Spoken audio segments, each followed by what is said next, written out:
Good afternoon. Welcome to the IJIS Institute webinar series. My name is Ashwini Jural. I'm the advisor and director to the executive director at the IJIS Institute. I would like to welcome you all to this webinar. Today's webinar is focused on Public Safety Threat Alliance, a public safety information sharing analysis organization, hosted and operated by Motorola Solution. And this is a joint webinar between the IJIS Institute and Motorola Solution. And today's webinar is going to give you an overview of what exactly is Public Safety Threat Alliance.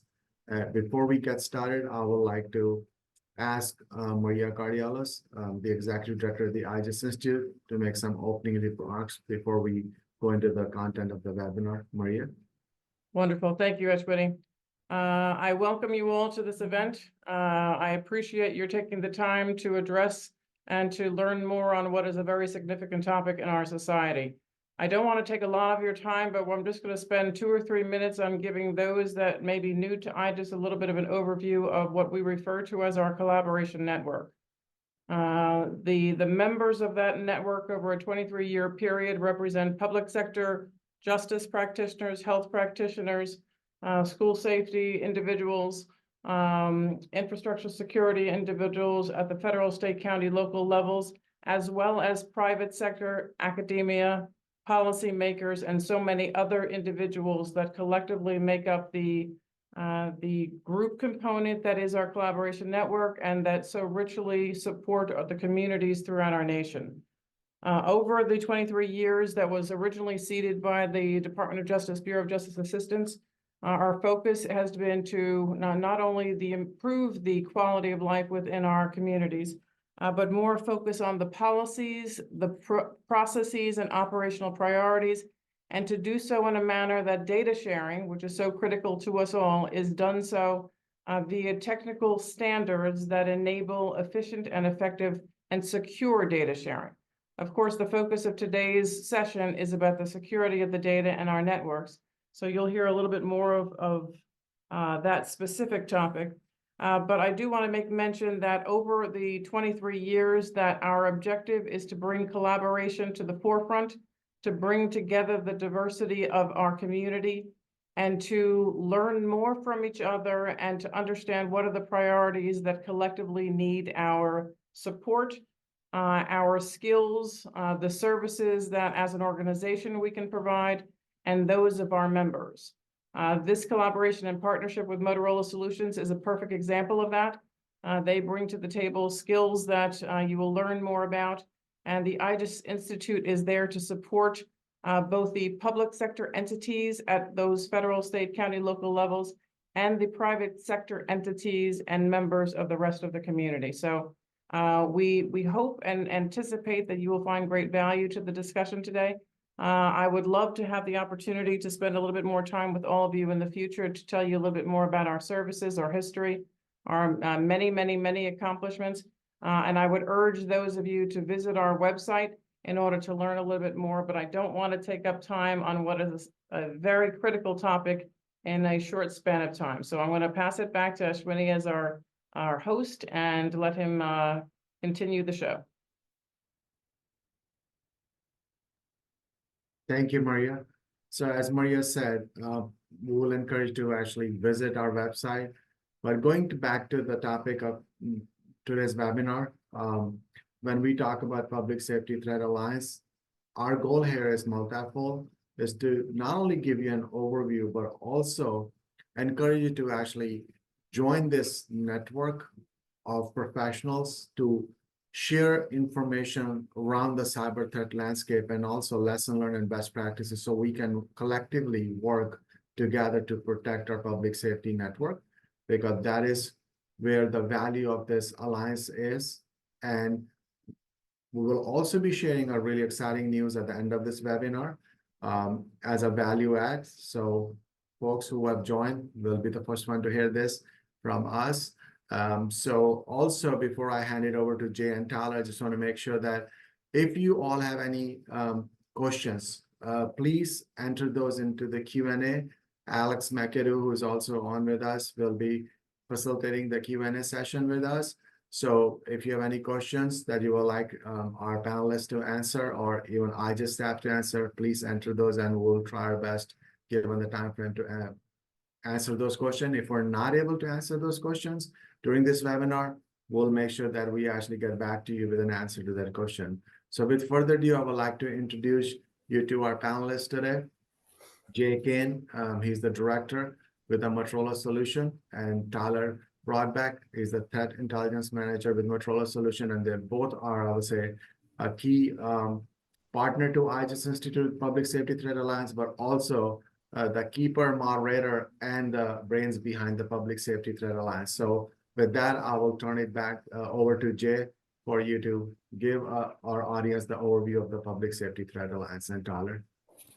All right. Well, thank you very much, Ashwini. And up front, I'd also like to thank Maria and the entire IJIS Institute team for hosting us today, as well as those that are out there watching. So thank you. Next slide, please. As already mentioned, Jay Kane, Director of the Public Safety Threat Alliance. Just a quick agenda for you. I'm going to provide an overview at kind of a top level of the current threats that we're seeing and why we stood this organization up, what we are and what we do for the public safety community.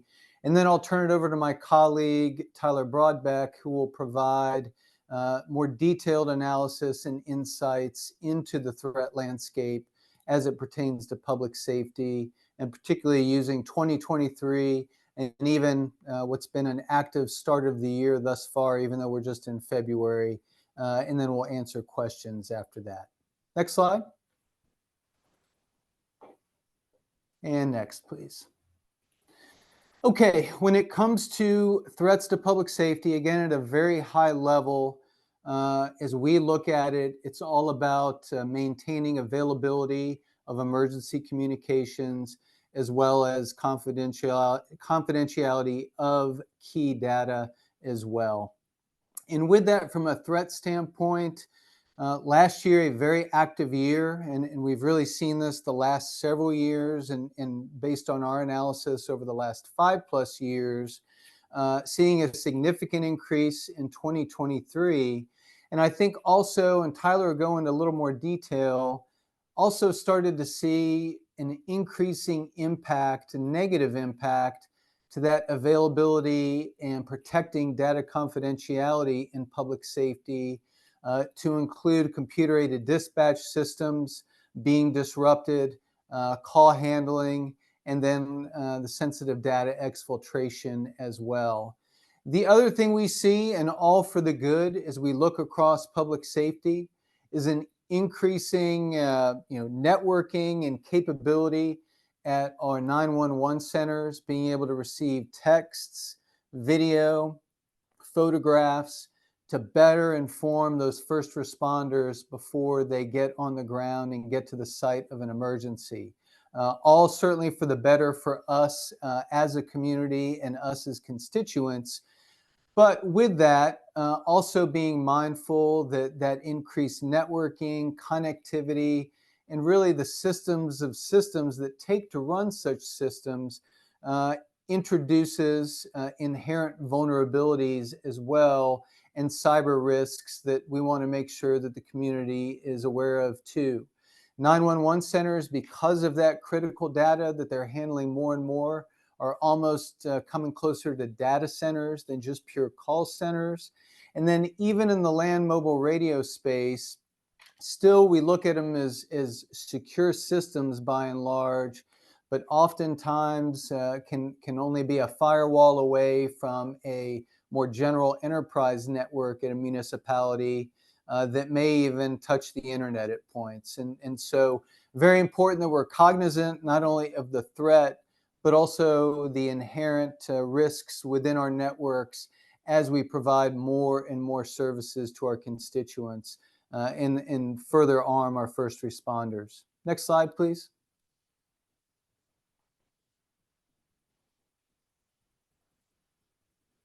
An area that we saw in 2023, I mentioned when it comes to actual attacks, and these are just a few of what were many successful attacks impacting public safety in 2023 that were openly reported in the media. And again, across the gamut, what you've got is dedicated civil servants that are focused on their no-fail missions to provide emergency services to their constituents, to their citizens. But what we saw with more and more frequency and really impact as well last year, and it's extended into 2024, is impacts to public safety, particularly on the ransomware side. And you can see some of the impacts here. You know, some common themes: impact computer-aided dispatch. Sometimes dispatchers having to go to pen and paper, as well as using alternate means of communication to be able to dispatch first responders where they needed to go, and delaying times and delaying their ability to effectively meet those calls at times. And when you look at the George County case, you know, it was described by one of their officials as a digital hurricane that started with a very innocuous and professional looking email that turned out to be a phishing attack for initial entry for that threat actor. And what we've seen as we've moved into 2024, after probably the end of last year, is the threat actors, particularly extortion actors, tend to take a little bit of a pause, be it for the holidays or to kind of rearm and refit with new malware and techniques. We've definitely seen a trend of effective, unfortunately, attacks to the negative in the public safety space, kind of continuing some of the highlights that are in some of these openly reported attacks from last year. Next, please. And on the resourcing side, you know, at the end of the day, I'll get into our core mission and our function in sharing and intelligence and information on these threats. But we want to make sure that the public safety community is educated on the fact that these threats are out there. And while they may not be targeting public safety directly per se, what they are finding through opportunism is a vulnerability that's unpatched or a set of valid credentials that they're able to harvest. And then they get access to networks and systems tied to that no-fail mission. Almost 100% availability is required. And oftentimes that's that greater motivation to pay ransom for what is a money-making scheme by these threat actors that are becoming more and more sophisticated, as well as increasing the number of attacks out there.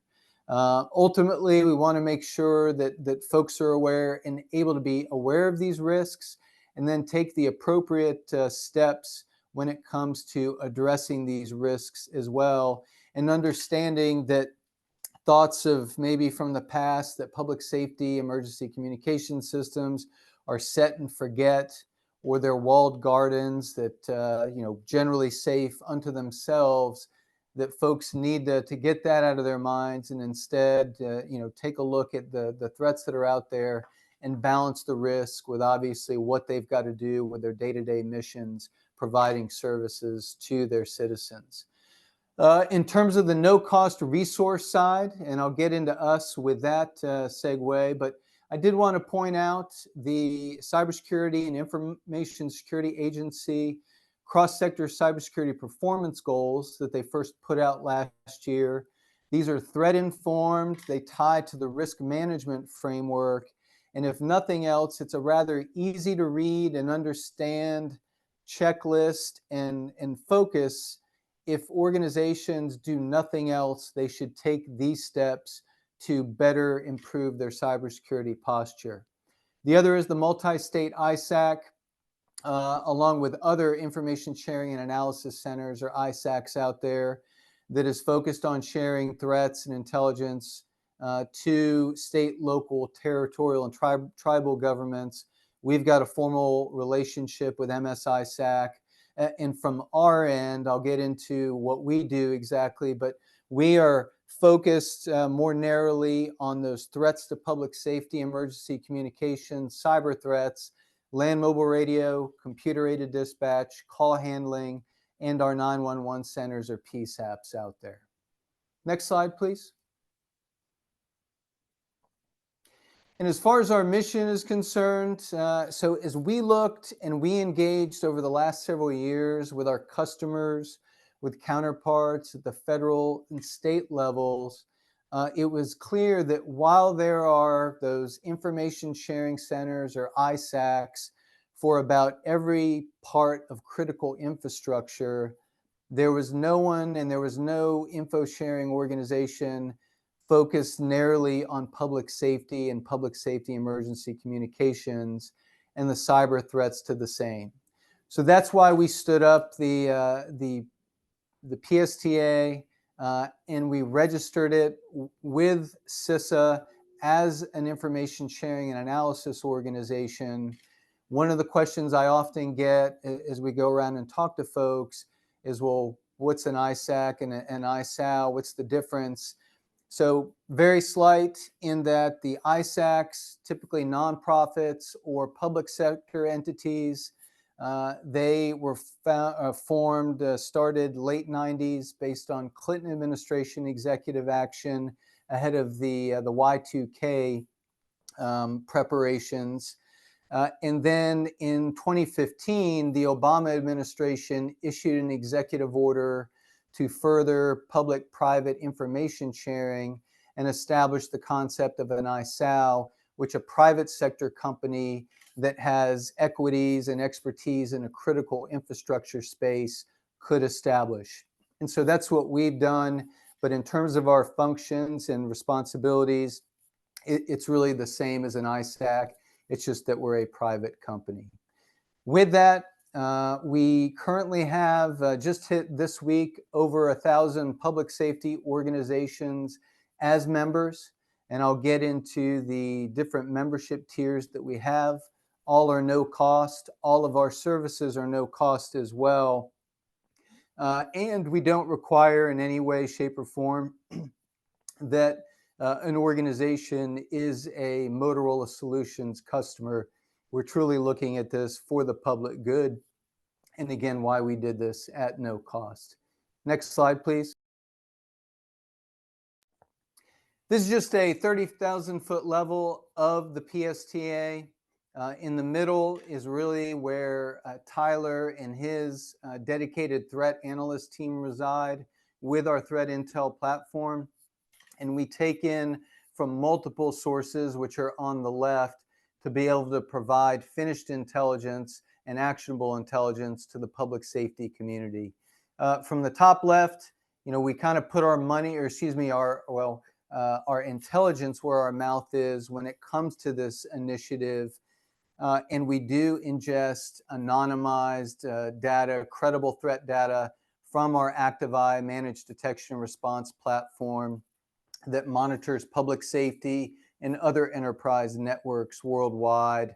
We also take trends and observations that are anonymized as well from our advisory services team with the penetration testing, the risk assessments that they do.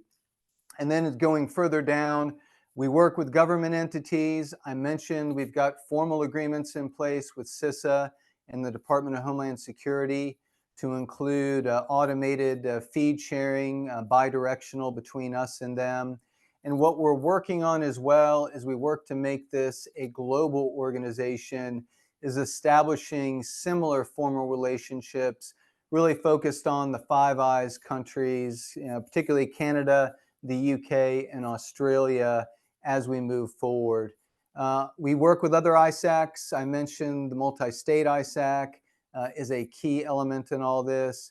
Other nonprofits and intel feeds and some unique feeds that we have access to, whose insights we share with our members, and then our members themselves. And this is an area that we had reporting last year from members.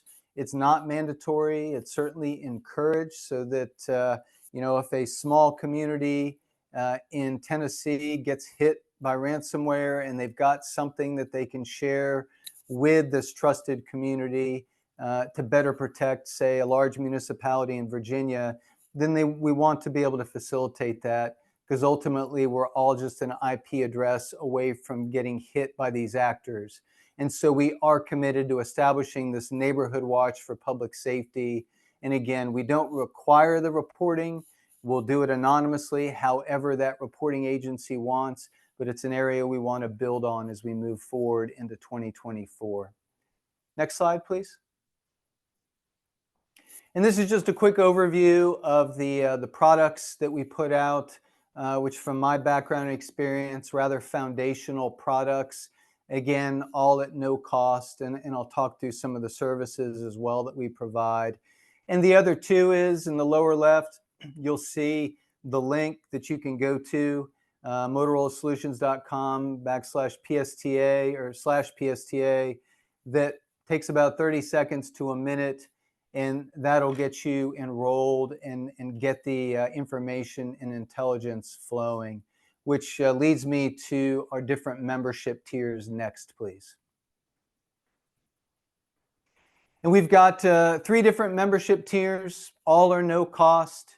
When a public safety or a public sector or nonprofit organization registers at that website that we just put up, they start receiving via email our traffic light protocol green and clear finished intelligence products and analysis on about a bi-weekly basis, as well as our open source reports that we call Cyber Bites as well. And they have access to our quarterly webinars, which we've got our next one here in 2 weeks with some leadership from a municipality that was hit last year. So that's very easy. Just register and you get into receive mode via email. And then we also have the next tier, still no cost, which is full access, which provides greater capabilities, greater services to our full access members.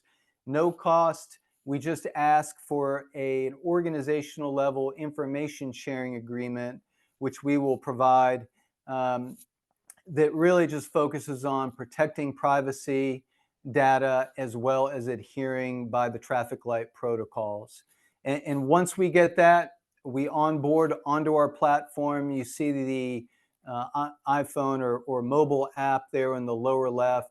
So it's 24/7 access to our products and intelligence, as well as some additional services that I'll talk through on the next slide.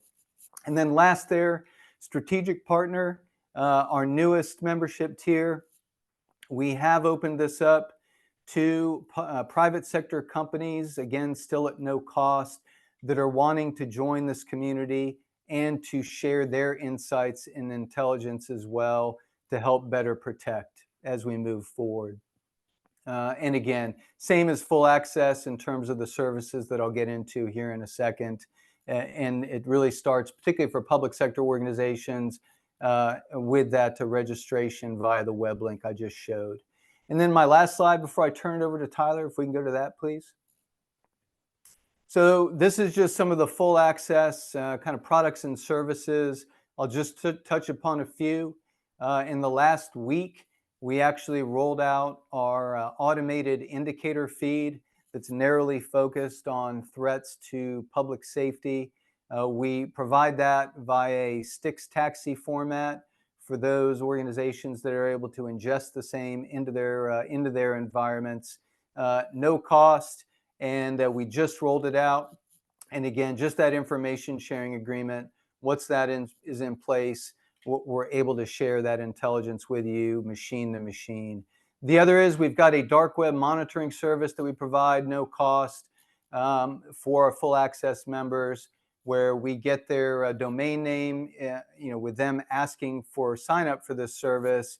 And then as we get any hits in the dark web and such, we do a TLP red one-on-one report with valid credential pairs that were seen in the dark web, and let the organization then remediate and adjust from there. But we have had, for our full access members signing up for that, quite a bit of hits in just the last 2 months that service has been offered. And then the last thing I'll mention is our adversary playbooks. Really something we'll be starting here shortly with an Akira threat actor group playbook. that provides insights not only at a strategic level on them, their attacks that we've observed against public safety, but also indicators and techniques that they've been using that have been observed in public safety, in the public safety space and elsewhere.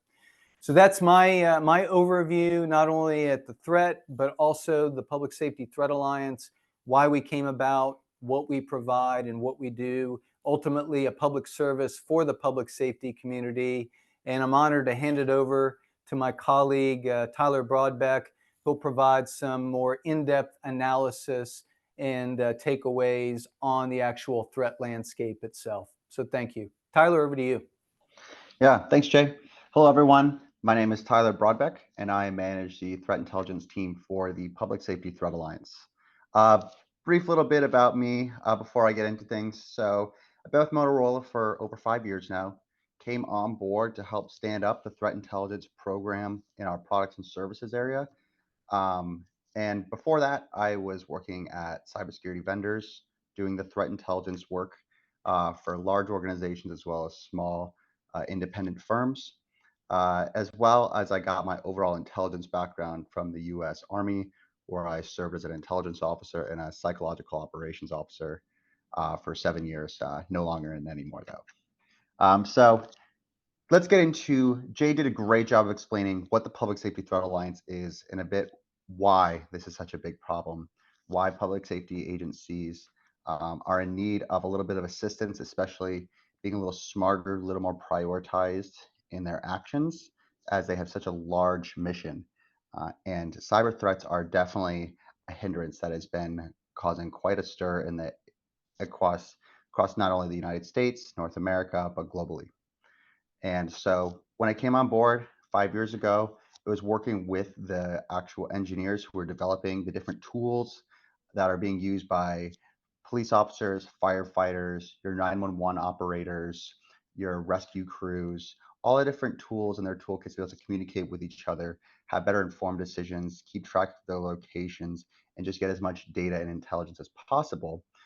We want to make sure that those tools in the field were going to remain resilient from the real world cyber attacks. And that naturally transitioned over to help get this directly to the public safety practitioners through the PSTA. And the reason is because there's been such a growing threat. So where we're looking at when we're talking about public safety, I already mentioned a few. So your classic police, fire, your 911 operators, as well as your federal level emergency responders. There's all different levels of public safety. And what we're looking from our data, so just kind of get all the data I'll be going through, this is all coming from a true intelligence collection operation. We're doing our own searching through open source. We're in different criminal forums on the dark web, as Jay mentioned, working with premium collection vendors, as well as working with the different agencies, as well as our own monitoring, our own detection services and services that we offer to get the biggest idea and data collection of public safety to understand this true threat. And unfortunately, year after year, or quarter after quarter, year after year, this has been growing every time, not only in the scale of attacks, as you can kind of see here, but also in the impacts of the attacks. They started pretty basic, pretty minimal, where it might just be a nuisance in one segment of a agency.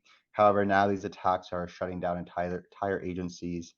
We had one recently in the last few weeks that shut down the tools they're using to actually dispatch all the officers and take those 911 calls down for 9 days. And that's pretty impactful when you're talking about people's lives at risk. So pretty significant growing threat. Next slide. And as you can see, as I mentioned, these attacks are global. It's not just in one area, and you don't need to be in the big main area. There's some quite isolated attacks. You can see some of those way up in the Arctic there. But there's also major metropolitan areas, major cities. As long as you're connected to the internet and you are that low-hanging fruit in that you haven't patched those external vulnerabilities, you're not rotating your credentials, you're going to be the victim of these cyber attacks. What we see in this space, it's definitely predominantly in the criminal world, which you'll get to see a little more soon, but it's really anywhere in the globe. Driven primarily by Europe and North America, they're going to go where their money is to be made. However, everywhere in the world has experienced some type, in public safety has experienced some type of cyber attack. Next slide. This is briefly just looking closer at the United States, just showing even more in depth. It's really covering this map all over the place in a few years. There's going to be nowhere left that's open. It's not a matter of if, it's when, especially if you're not doing your job for cyber defense. And unfortunately, for these agencies, they have such a large job, such an important job. However, a lot of the prioritization has been towards the public safety mission and not on ensuring that the tools that you're using to conduct that mission are going to be functional at all times. And as they're getting more connected with each other, getting connected to bring in more intelligence to allow the operators and the officers to be make more intelligent decisions. Unfortunately, that leaves them open to attack if it's still left in the philosophies of these tools from 20, 30 years ago, which was very much throw it in the closet. It's going to run. We'll check up on it every year or so, maybe rotate some things around, but that's not how it is anymore. And this is why we're seeing such a strong increase in attacks. Next slide. So this is looking at last year's data in terms of success. So these are successful attacks, by the way. These aren't just detections. There are some that are detections. The OSINT validated block attacks. Those came pretty close and still had to shut down networks. But these are successful attacks. These aren't just, we saw this on our network. These were very bad days. These were someone had to stand up in front of media, explain what happened. But we're going to look at a little bit of the motivations that we're seeing, especially the targets. You can see our breakdown of the agencies on the right there. But extortion, right off the bat, extortion, this is predominantly done with ransomware as the main tool to do it.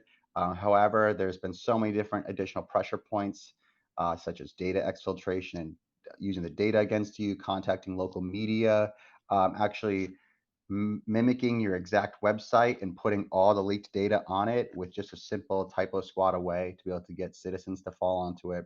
All different pressure techniques, but it's all about extorting you to get that money. And unfortunately, municipalities, these are going to be your local cities and town offices that a lot of times do have shared networking, shared connections to a public safety agency, a public safety operation, and that's where we see that secondary or tertiary impacts.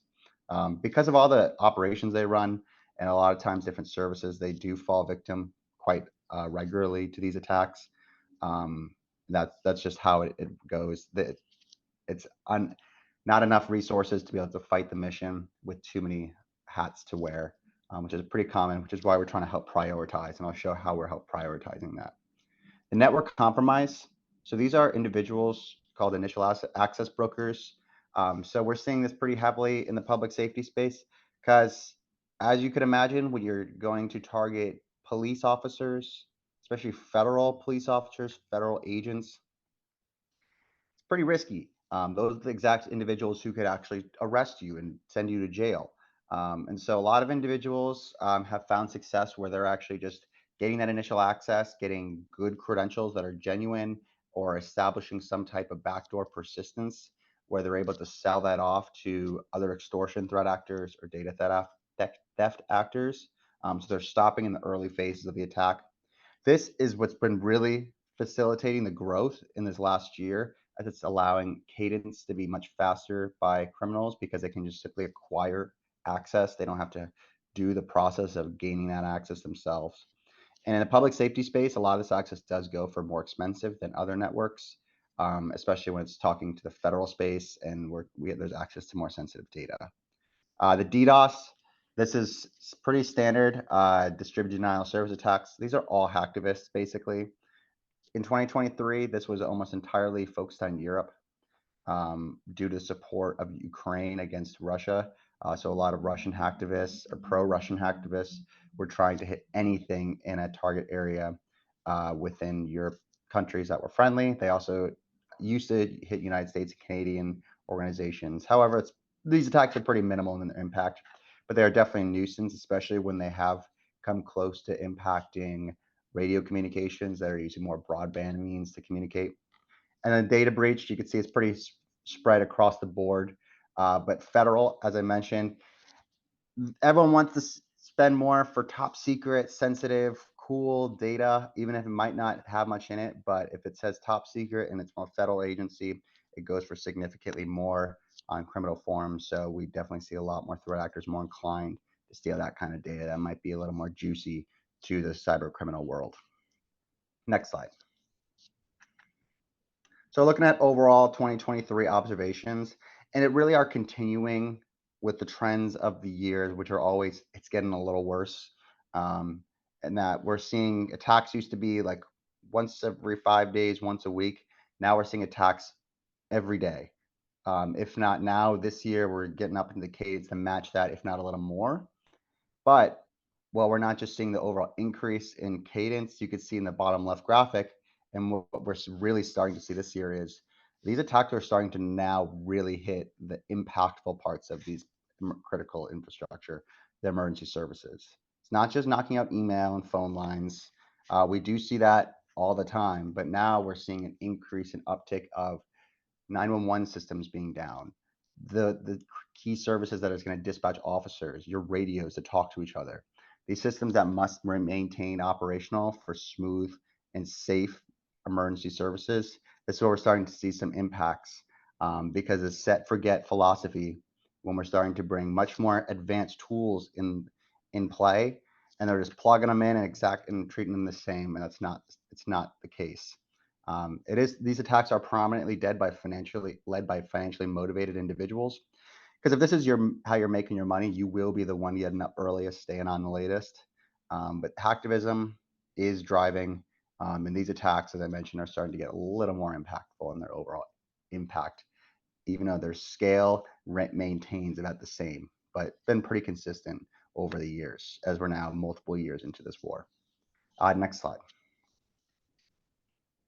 So now we're going to look at a little bit what we're seeing in terms of some of these specific areas of public safety and those key tools. So radios, any key operations, military, rescue services, law enforcement, you need to be able to talk to the other officers, the dispatchers, the organizational leadership above you to make sure everyone knows where each other are, how to be safe. And this is an absolutely critical tool. And luckily to this point, these attacks, these systems do remain pretty scarce. They are pretty resilient. They are pretty protected because of their critical nature. However, human nature falls like all the time, just like we see with many of these organizations, these big attacks. It starts with the human, and it's patch management, credential management. It's allowing these threat actors who have found their way in further. They're able to acquire exploit kits that are getting through firewalls. They're able to gather credentials that's going to let them get to the top of the hill of the network a little faster, to look down on things and be able to see. That bottom left graphic, that's what we're seeing from our actual detection services and our active SOC. So it's a lot of what's aligning to the most popular tradecraft. And in these environments, they're trying to see what's behind these firewalls. They're trying to brute force their way in. And in the rare times that has occurred, pretty significant harm in terms of the fallout, as it kind of caused a bit of a chaos. If they have fallout secondary radio plans and communication plans, they can fall back on that. But again, pretty impactful for the overall public safety organizations. Next slide. This one's going to be more of what is going to be felt by all of us here on the call, the citizens. And so PSAPs, these are the public safety answering points. This is the software and technology that's working when you dial 911. This is going to make sure it's going to route you to the closest officer or dispatch officer, the right location. It's going to give you the right one there, and it's going to make sure that they can take that load so that you're getting to an operator right away. You're not sitting there for minutes.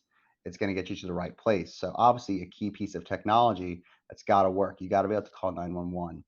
And then the CAD, these are our computer aided dispatch services. So it's no longer the old, you dispatcher picking up a phone, hearing the report, and then getting on a radio and actually call it out to the officers. They can have tools that are able to, in real time, they're taking your call and they're able to triage, get the closest officers, if it's ambulance as well as fire, bring them all together, put them on the same talk zone with their radios. So it's a lot more efficient, a lot more effective. But these tools obviously need to work. And as they're bringing in many more services to be able to work, there's a lot more of a footprint for them and a lot more footprint for cyber criminals to find their way in. And this has been seeing significant growth of attacks. This was that example I told from just about 2 weeks ago. They were down for about 9 days of having to rely on other agencies to pick up the load. And definitely not something you want to have during significant emergencies, which is what something extortion groups are always looking for. They always want to hit when things are a little hectic, little rough, big events, big conflicts. We're seeing right now, unfortunately, threat actors are targeting these critical infrastructure in Chile right now, right during the midst of the wildfires. That's pretty standard. They want to go after these. That's why we need to make sure they work at all times and that they're always going to remain resilient. Ransomware is the predominant that's been used in these attacks. Again, they used to not be able to get into these networks, but they're finding their way in with more tools, a little more automation, more effective tools that are allowing them into these networks. And they're getting through many ways. It's not just a single method. And with connection of agencies, because of lack of resources, we're seeing where you might be getting from municipal area or a police officer's office, but you can find your way into the actual dispatch operations, which can cause significant harm. And then my last slide. And this gets into, what does this all mean? How do we put this all together? So those familiar with the MITRE ATT&CK framework, this is our own attack map. And those who are not, what this is looking at the attack path a cyber attacker would take going from left to right. And below all those different phases of the cyber attack are all the possible techniques that they could use in order to successfully accomplish their attack. And they must move all the way across in order to be fully successful. Maybe not if you're an initial access broker who is just getting up to the initial access and persistence levels, but for the rest, they got to make it across. And there are hundreds of these techniques that could be possible. And when these public safety agencies, they can't handle all that. They don't know where to start. They have too big of a mission as they have different special tools to deal with as well as the normal enterprise. So all these attacks that I've been talking about, we're recording these, we're analyzing them, we're extracting the tradecraft. From what we're seeing from our Active Security Operations Center, that's our managed detection services, we're getting their data to pull it out and extracting all the TTPs on what occurred in these public safety environments, and then looking at the threat actors responsible for these attacks, looking at their tradecraft, how they're doing it, some of the tools they're using in that. And then we weighed that up to be able to determine what's the likelihood that you're actually going to see these attacks in a public safety environment. So overall, we already removed 80% of those possible attacks. So we're significantly prioritizing based on what's actually being seen in the real world. And then we're prioritizing the likelihood. So the number one thing that we're seeing is the use of valid accounts. That's not just a unique thing to public safety, but in public safety world, it's not great for credential management. And so they're heavily abusing that. That's part of why we offer our dark web services. We just allow our members to put in their domains right into our team's collection because it's such an issue. And we're seeing these too many organizations fall prey to this. So we help them out.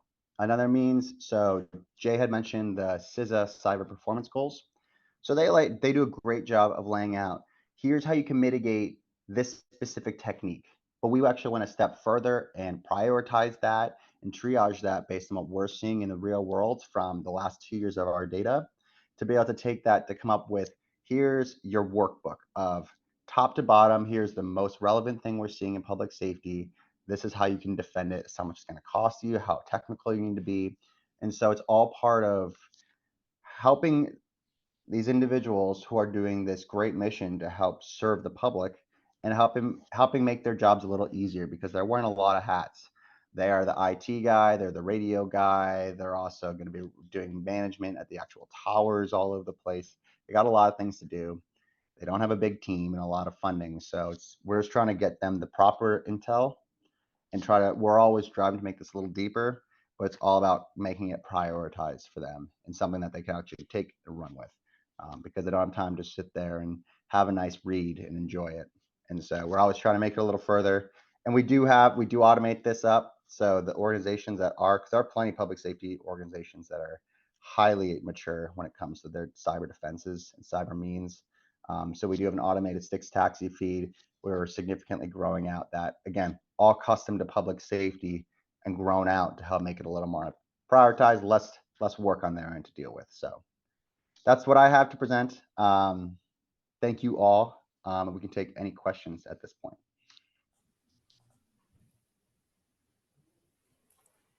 Jay and Tyler, thank you so much for that great presentation. So we do have one question. It's a two-part question. The first question is that, is Public Safety Threat Alliance connected with or collaborating with MSISAC? Yeah, and yeah, thank you, Ashwini. And the answer is we are, and it's mainly in helping to maybe fill in some of their collection and analysis gaps when it comes to what Tyler laid out with threats to land mobile radio, computer-aided dispatch, the 911 centers. And we also, will mention them in for such as this as well, not necessarily getting into any of their cyber support services, though. I would say what we try to do, in addition to working with MSISAC, is to provide a venue for organizations like CISA's Emergency Communications Division, FEMA as well, be it on the state and local cybersecurity grant program or other perhaps cyber support that they might offer to the community for awareness. So for us, it's really the information sharing and analysis is kind of our narrow band of excellence, in particular when it comes to our work with MSISAC. Thanks, Jay. And I think you bring up an important point that MSISAC has its own mission, has its own services, and I think driven based on the agencies or the organization need, they can go and work with different MSISACs, right? And I know that we also have Stacy Wright, who was very instrumental in actually helping stand up MSISAC. So if there are any other questions or want to explore further on the MSISAC, we'll be happy to actually get you the more information. The second part of the question was the collaboration, standards-based information sharing. And the question is there potential for collaboration among IJIS Public Safety Threat Alliance and the Global Federal Advisory Committee? So the answer to that question is absolutely. IJIS Institute and Public Safety Threat Alliance with Motorola Solution, we are collaborating. So one of the things that we would like to do is, and we'll reach out to get on the agenda of the Global Federal Advisory Committee to come do the presentation and talk about the value and also explain what the mission of Public Safety Threat Alliance is. It's 100% focused on the, even though the term is public safety, but it's for criminal justice and public safety agencies. So we'll love to get on the agenda of the next global meeting. Also, one of the things that we are looking at is that how we actually grow our audience to get more engaged and share information through Public Safety Threat Alliance.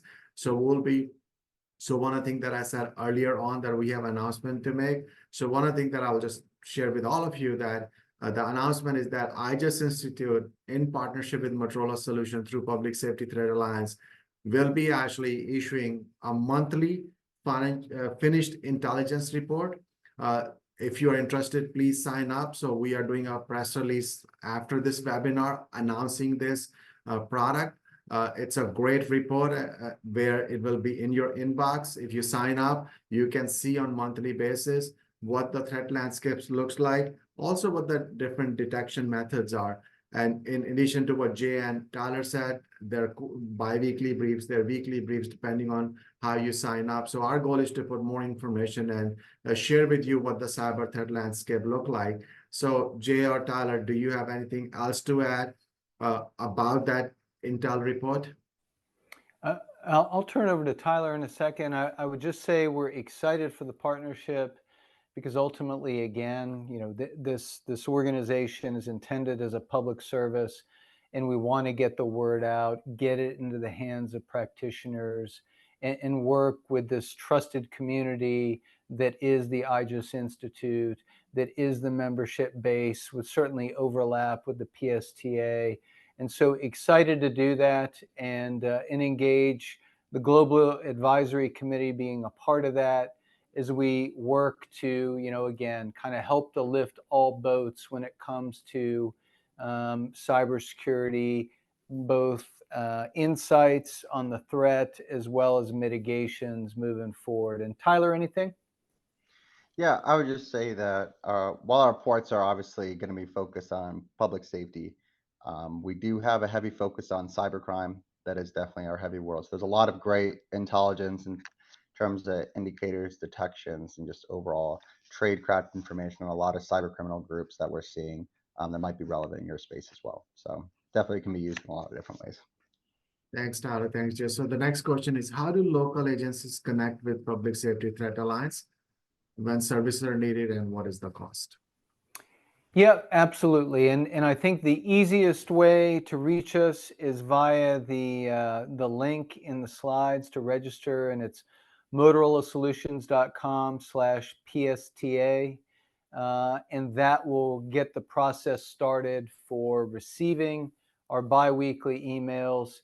And then with an information sharing agreement, those additional services that we provide to our member base. And again, no cost for any of that.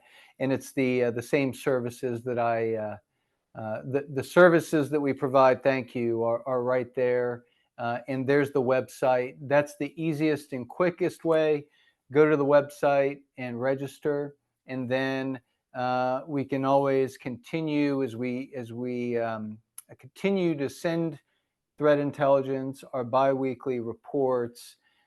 We can also send the information sharing agreement, which we do on a periodic basis, to be able to get those additional services, but all still at no cost. But that website there is the kind of the first step.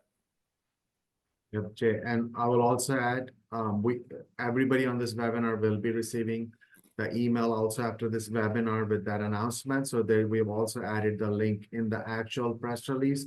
So you all will have, so all you, as Jay said, just click on it, sign up, and depending on the service and the type of organization you are, the big thing that Jay, if you don't mind, I think the big thing is that also if you sign the information sharing agreement, then you can take advantage of the other offerings from PSTA. So I know we have few minutes. Do we have any other question from the audience? So while we're waiting for others to think about their questions, so Jay and Tyler, I have a quick question for you. So based on the threat landscape, I saw that the numbers were very high in 2023. If you have to project or forecast what the trend line looks like for the justice and public safety agencies in 2024. Yeah, I'll take at least initially kind of at a top level. I'd say we expect a steady increase. And I'll also point to, in the last few weeks, the National Cybersecurity Center in the UK issued a report where they predicted or hypothesized that the increased adoption of generative AI would also, both from a democratization of threat actors, so less capable threat actors getting into the mix, and the ability to do it at a greater scale. And then Tyler, thoughts from your end on that? Yeah, I would say 2024, we're definitely going to see a continued increase in terms of what that's going to look like. As Jay mentioned, I think we're going to see increased scale from a lot more groups. So in terms of the extortion space, the cyber criminal space, there's definitely been quite a growth in opportunity for more rapid acceleration of attacks. But then we're going to see the increase in steady cyber attacks, which are definitely the more concerning, as they're going to be more impactful, especially with more of the automated tools. However, we're also likely going to see, especially in the North America space, we're going to see significant growth of hacktivism from many spaces. It is an election year, which we've always seen quite a spike of attacks targeting all sorts of government up and down, coming from foreign and domestic. So likely to see increase, but I would also put a little more impact than we've seen Last year was so high on DDoS attacks, was the big spiking number of it. I would anticipate that to decrease while more extortion increases. Thanks. So we have another question here. Based on the threats and indicators presented with past incident, what is the number one thing attendees could do to prevent incidents? Yeah, and I'll turn that over to Tyler, and it ties directly to kind of the analysis to include MITRE ATT&CK and some of the mitigations we recommend. Yeah, and that would be strong credential management, so enforced mandatory multi-factor authentication with rotation passwords. They're so heavily used in terms of many facets of the kill chain across from that initial access that'll be sold off to maintain persistence. So if you want to start with one, it's going to be that. A little more difficult, it's going to be a really solid patch management. It's going to be nothing that you haven't heard before. But those are definitely going to be key for just starting, the easiest, and then good 24/7 monitoring. Furthermore, living off the land detections if you want to talk about persistence. Thanks, Tyler. Thanks, Jay. So I'm glad you brought the multi-factor authentication. As we all know, with the CISA policy update, and IJIS Institute has been very actively involved in educating and collaborating with FBS CISA to bring the different changes to the CISA policy, and multi-factor authentication is one of the key things that is going to be required. And so if you're interested in learning more, please listen to those webinars.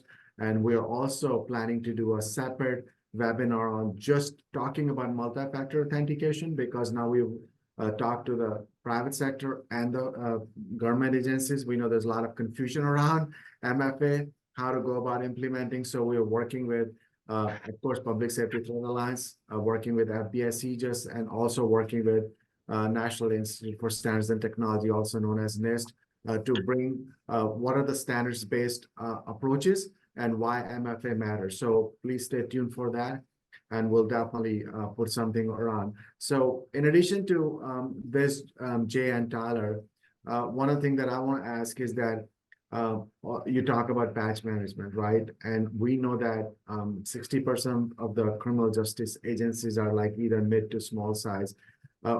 If they don't have their IT staff or they want to learn more, what are some of the resources that you will recommend for the justice and public safety agencies to educate themselves to what kind of vulnerabilities and how to go about doing the patch management? Yeah, I think I'd recommend certainly multi-state ISAC. Also, really a reiteration of what Tyler went over with those cross-sector performance goals as well. Again, you know, I'm a cybersecurity practitioner, and not to say that the risk management framework can't put me to sleep at times, but it certainly can.